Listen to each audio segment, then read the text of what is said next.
taburkanlah jasa sebelum mati. Bekerjalah sebelum terlambat.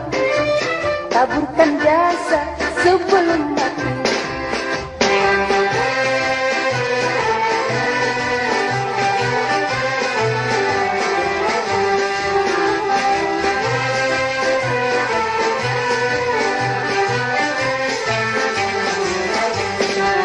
Jika ayah bunda telah pergi, kamulah pembela agama dan bangsa.